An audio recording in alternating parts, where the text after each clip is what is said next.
Bonjour, aujourd'hui on plonge au cœur d'un sujet essentiel en grammaire française, les déterminants.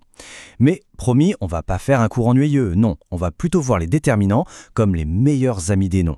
Vous savez, ce qui leur donne un sens, une personnalité, bref, qui les rendent vivants. Un nom tout seul, il est un peu perdu, mais avec son déterminant, là tout c'est clair. Alors, voici le programme. On va commencer par la base, c'est quoi un déterminant ?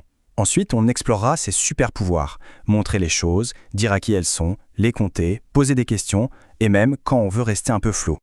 Et on finira en beauté avec un récap de notre super boîte à outils. C'est parti. On va commencer par une question qui a l'air toute simple. Est-ce que vous avez déjà remarqué qu'en français, un nom comme chat ou idée est presque jamais tout seul ? Il y a toujours un petit mot qui traîne devant. Mais alors pourquoi ?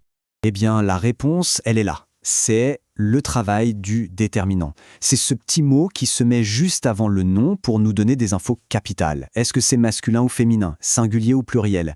Et la règle d'or, le truc à ne jamais oublier, c'est qu'il doit toujours, mais alors toujours, s'accorder avec le nom. C'est un duo inséparable. Ok, premier compartiment de notre boîte à outils. On va s'intéresser aux déterminants qui nous servent à pointer des choses du doigt. Soit pour dire « c'est à moi », soit pour dire « regarde, c'est celui-là ». Voilà le fameux tableau dépossessif. C'est avec eux qu'on dit « mon livre, ta voiture, ses idées ». Ce qu'il faut remarquer, c'est qu'ils changent en fonction de qui possède la chose, bien sûr, mais aussi en fonction de la chose elle-même. C'est pour ça qu'on dit « son père », mais « sa mère ». Logique. Donc pour faire simple, leur job numéro 1, c'est de marquer l'appartenance. Et c'est justement cet accord permanent en genre, en nombre et en personne qui les rend si précis et si indispensables en français. Allez, on passe au démonstratif. Eux, ils servent à dire ce, cette ou c'est. Et là, on remarque tout de suite un truc un peu bizarre. Pourquoi est-ce qu'on a deux formes pour le masculin singulier, ce et cette ? Bonne question ? Et voilà l'exemple qui explique tout parfaitement. On utilise cet juste devant un nom masculin qui commence par une voyelle ou un H muet. Pensez à cet ami, cet homme. C'est tout simplement pour que ça sonne mieux, pour que ça glisse tout seul à l'oral. Essayez de dire ce oiseau. Ouais, c'est pas très joli, hein ? Bien, on passe à la deuxième catégorie d'outils. Ici, on va parler de précision, de chiffres. Et on va voir aussi comment poser des questions de manière efficace. Bon, les déterminants numéraux, c'est les plus simples du lot. Comme leur nom l'indique, ce sont tout bêtement les nombres. Quand vous dites « j'ai 3 frères » ou « il y a 100 pages », eh bien 3 et 100 sont des déterminants. Ils donnent une quantité exacte. Facile. Par contre, petite subtilité avec le mot « un ». Il peut avoir une double vie. Dans « j'ai un frère », il compte. Il veut dire « pas deux ». C'est un déterminant numéral. Mais dans « c'est un livre », c'est plus vague. C'est un livre parmi d'autres. Là, c'est un article indéfini. C'est le contexte qui nous dit tout. Ah, voici un déterminant vraiment polyvalent. Quel et toutes ses formes. C'est un peu le couteau suisse de la langue. Il est indispensable pour poser une question sur un nom, mais aussi pour s'exclamer, pour montrer sa surprise ou son admiration.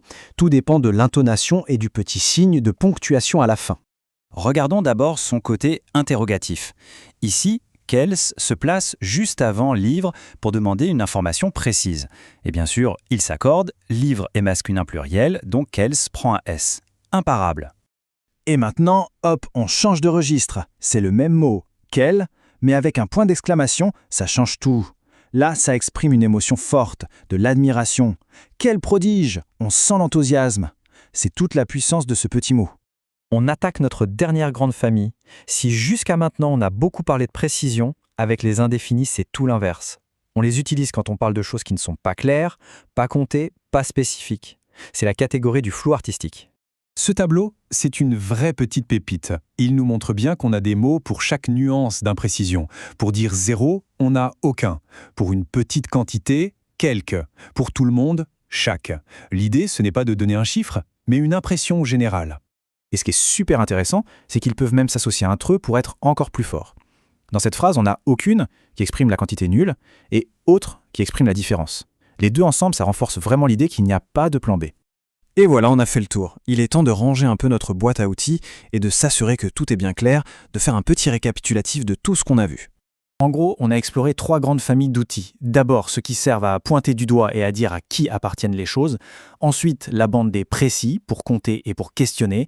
Et enfin, la famille des indéfinis pour toutes les situations où on reste dans le vague.